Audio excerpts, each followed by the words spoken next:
आप देख रहे हैं न्यूज 21, सत्य सटीक निष्पक्ष। नमस्कार, स्वागत है आप सभी का न्यूज 21 में। मैं हूं हर्षदा।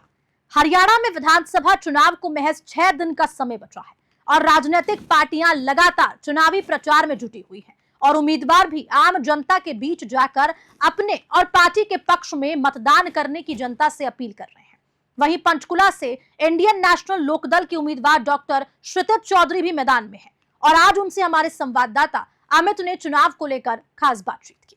नमस्कार दोस्तों, स्वागत है आपका न्यूज 21 पर। और जैसा कि आप जानते हैं, हरियाणा में जो इलेक्शन हो रहे हैं और इनमें सबसे ज्यादा जो सीट है जो महत्वपूर्ण है और जिसमें सबसे ज्यादा लोगों की निगाह है, वो एक सीट है जो जिसे पंचकुला कहा जाता है। पंचकुला क्षेत्र से इस समय जो मुकाबला है, सारी पार्टियां पूरा जोर लगा रही है। इसमें आम आदमी पार्टी है, INLD है, बीजेपी है, कांग्रेस है और जेजेपी है। और जैसे कि आपको पता है, हम काफी कैंडिडेट से आपको मिलवा चुके हैं हमारे प्रोग्राम के थ्रू। और आज हमारे साथ इसी क्रम में आज हमारे साथ है इंडियन नेशनल लोकदल से डॉक्टर श्रुतित चौधरी।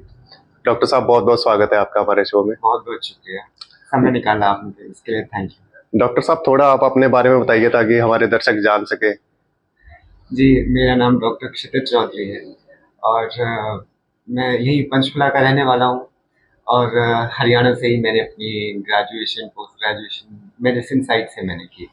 तो कम्युनिटी मेडिसिन, सामुदायिक चिकित्सा, जी जी, तो उसमें मेरी स्पेशलाइजेशन है। तो हम लोग कैंप्स लगाते रहते हैं। मैं 32 में और PGI में कार्यरत था, तो वहाँ से हम कैंप लगाने गुड्डनपुर से लेके इंदिरा कॉलोनी से लेके और आगे बरवाला और नारायणगढ़ तक लगाते रहे हैं। जी जी। तो हेल्थ सर्विसेज के थ्रू लोगों की सेवा करना, इस तरीके से जब जवानी शुरू हुई थी तो इस सपने के साथ ये प्रोफेशन चुना था।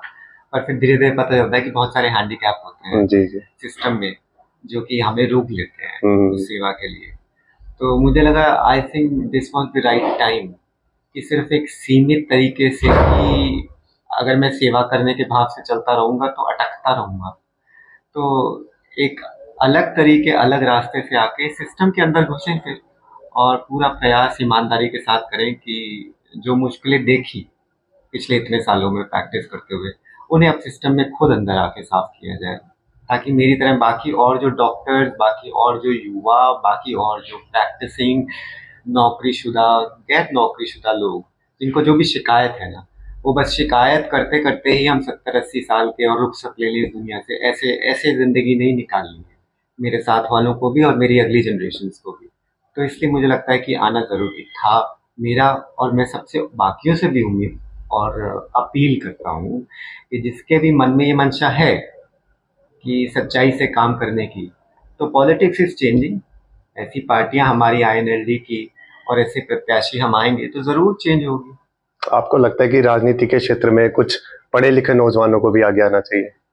जी जी, बिल्कुल। देखिए, पढ़ाई लिखाई जो है आपको आपका नज़रिया बदलने में बहुत सहायक रहती है। नहीं तो अगर आप पढ़ाई लिखाई में नहीं आए, साइंटिफिक टेम्पर को ना समझें, जाने, तो बहुत आसान है कि समाज के जो ठेकेदार बने बैठे हैं, जिनके अपने वेस्टर्न इंटरेस्ट होते हैं, वो आपके ना दिमाग को पॉइजन कर दें। ऑलरेडी जो ढर्रे से बात चल रही है वो आपके दिमाग में डाल दें और छोटे छोटे बच्चे फिर वैसे ही हो जाते हैं। आप यहाँ से 1000 किलोमीटर चाहे अपने प्रांत और देश के वेस्ट में देख लें, चाहे ईस्ट में देख लें, यही हाल हो रहा है कि वहाँ के समाज बिगड़ रहे हैं। इसलिए शिक्षा बहुत ज़रूरी है। तो शिक्षा, अच्छा स्वास्थ्य, ऐसा नागरिक अगर हम बनाएंगे और फिर उसको उसकी एनर्जी को चैनलाइज करने के लिए अच्छी नौकरी देंगे, तो ये सिस्टम के काम है। और फिर ऐसा सिस्टम होगा तो इंसान की अच्छी नीयत से वो आएगा, तो क्यों नहीं हमारा हरियाणा जो है वो वापस से वही मान, देश को वही योगदान, वो स्वाभिमान हमारा क्यों नहीं आए। इसलिए सिस्टम और हम लोगों दोनों की जिम्मेदारी है कि हमें एक नेक सोच के साथ काम करना है। सर, मेरा अगला सवाल है कि आपने इनेलो पार्टी का ही चुनाव क्यों किया? कुछ विशेष कारण है ऐसा कुछ? हाँ जी, तो मुख्य कारण ये है कि पार्टी आप वो प्लेटफॉर्म देती है आपको। तो अगर आपकी पार्टी ऐसी हो जिसके सिद्धांत, जिसके जो जो बातें करती हो वो ऑलरेडी इनसेन हो जैसा आप सोचते हैं। क्योंकि देखिए, जब आप बोल रहे थे यंग लोगों को, पढ़े लिखे लोगों को आना चाहिए, तो हम यंग लोग, पढ़े लिखे लोग जो है, हम भविष्य की ओर एक नवीनीकरण का चश्मा पहन के रखते हैं। और पार्टी लेकिन ऐसी हो, लेकिन बहुत ज़रूरी है, जब आप फॉरवर्ड लुकिंग है तो आपके पाँव, आपकी जड़ें ना आपकी सभ्यता के साथ, आपकी मिट्टी में जुड़े हुए हों, because the future lies in the past. तो हरियाणा की राजनीति में वाकई में मिट्टी से जुड़ी हुई, और गांव, देहात और शहर में भी हर उस इंसान, चाहे वो डेंसली पॉपुलेटेड कॉलोनियों में बसता हो, चाहे सेक्टर में अच्छी इंटेंशन, अच्छे सिटीजन की तरह रहता हो, उसकी नब्ज जाने। तो ऐसी मिट्टी से जुड़ी हुई पार्टी इनेलो के अलावा मुझे और कोई नजर में नहीं आती। इसलिए I think it was but obvious कि इसी पार्टी के साथ ही मुझे अपनी सोच जो है अमेल्गमेशन के साथ लोगों के सामने रखनी और सिस्टम में आना था। सर, जैसे अभी आपको लगता है कि पंचकुला जो सीट है उस पर सबकी निगाहें हैं, क्योंकि पंचकुला सीट पर मुकाबला बहुत रोचक है और बहुत कड़ा मुकाबला होने वाला है, क्योंकि इसमें आपको पता है स्पीकर ज्ञानचंद गुप्ता जी भी खड़े हैं, बहुत पुराने जो राजनीतिक है चंद्रमोहन जी भी खड़े हैं कांग्रेस से। तो आपको क्या लगता है, मुकाबला बहुत कड़ा होने वाला है? जी, रोचक होने वाला है, कड़ा होने वाला है। ये जैसे आप जैसे विशेषज्ञ ये सब लोग टिप्पणी रखते हैं, मैं तो ये समझता हूँ, जब लोगों से मिल रहा हूँ, और इससे पहले भी जब मैं एक आम नागरिक की तरह सक्रिय नहीं हुआ था इस तरीके से कि एमएलए का ही चुनाव लड़ना है, तो मैं जब आप काम से लौटने के बाद शाम को जब दूध ब्रेड लेने जाते हैं, मैं दाढ़ी और बाल कटवाने जब जाता था, तो जहाँ पे भी लोग होते थे वो त्रस्त थे इन लोगों से ना, जो हमारे सिटिंग एमएलए हैं, खासतौर पे उन जनाब से, कि लगातार आने के बावजूद लोगों की दिक्कतें ये, चाहे रेहड़ी वाले हों माफ कीजिएगा, चाहे रेहड़ी वाले हों, चाहे खोखे वाले हों, और चाहे दूसरे व्यापारी हों, सब ये बोलते थे यार कमीशन देते देते थक गए हम, ये समय नहीं देते। गांव वाले लोग ये बोलते हैं हमारी तरफ देखते नहीं है, इनसे समय मिल भी जाए तो ये आपकी जेबों को टटोलते हैं। तो इस तरह का आक्रोश था। और दूसरी भी जो पार्टियों ने खड़े किए हैं उम्मीदवार, सभी बहुत आदरणीय हैं, तो छीटाकशी नहीं मुझे करनी, पर वो ऑलरेडी रिजेक्टेड है। तो मुझे समझ में नहीं आया किस तरीके से, शायद उनकी आपसी कुछ राजनीति, और आईएनसी तो इंडियन नेशनल कन्फ्यूजन, और बहुत सारे कंपार्टमेंट से बटी हुई है, तो किसी वजह से उन्होंने दिए। पर मुझे नहीं लगता कि लोगों का दिमाग बना हुआ है वो, ये मतलब जिस तरह के शब्द हम इस्तेमाल जैसे आप जनता के बीच जा रहे हैं, तो आपको कैसा रिस्पॉन्स मिल रहा है जनता का? तो उनके लिए आक्रोश, और फिर उनकी आंखों में चमक आ जाती है जब वो देखते हैं कि अच्छा, हमारी तरह का कोई, हमारे शहर का, और हमारी तरह की भाषा, अंग्रेजी, हिंदी, हरियाणवी बोलने वाला, और हमारी तरह के कपड़े पहनने वाला, हमारी चीज, हमारी नब्ज को जानने वाला, कि भाई एक बारिश होती है तो फिर वो पानी भर जाता है, 19 सेक्टर के नीचे से आप नहीं कर सकते हैं। नहीं, आप बीजेपी तो कहती है उन्होंने 5,000 करोड़ रुपए पंचकुला के विकास के लिए लगाए। आपको विकास दिखता है कहीं पर? नहीं, मैं आपके नजरिए से पूछ रहा था, तो आपको लगता है? नहीं, ये असल में क्या है, बीजेपी की तो इतनी वंडरफुल जुमले की उनकी कोचिंग चलती है राइट फ्रॉम द टॉप, तो वो ये आंकड़ों में उलझा के रखते हैं, चाहे वो बजट पेश करें, चाहे उनके फाइनेंस मिनिस्टर हो, चाहे कोई भी हो, चाहे प्राइम मिनिस्टर साहब खुद हो, तो वो आखिर में बोलते ही हैं, देखा आपने कुछ भी किया हो ना किया हो, माइनस में गए हो, तभी भी आप आंकड़े पेश करके लोगों को उलझा सकते हैं। आपके अनुसार पंचकुला में विकास नाम की कोई चीज नहीं है, जितने वो आंकड़े पेश कर रहे हैं उस हिसाब से विकास नहीं हुआ। नहीं, कहाँ हुआ है ना, सब कुछ खराब खस्ता हालत में है। पंचकुला मतलब ये तो हमारे प्रांत का नहीं, देश का मान होना चाहिए। लोग जानते नहीं, समझते नहीं, चंडीगढ़ का पुअर शैडो में आके रह जाता है। हमारा नाम क्यों नहीं चमका पाया? और एमएलए साहब कुछ स्पीकर थे, क्या कुछ नहीं कर सकते थे हमारी कॉन्स्टिट्यूएंसी के लिए?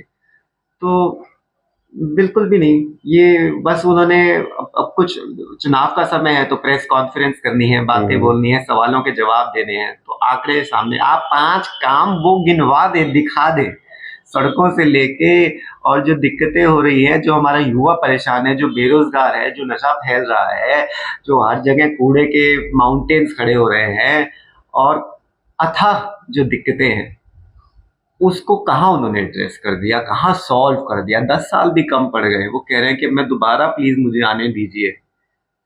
तो आई थिंक डेफिनेटली लोग समझ गए हैं कि उन्होंने तो ये नौकरी बना ली है जिसमें वो कभी रिटायर नहीं होने वाले हैं।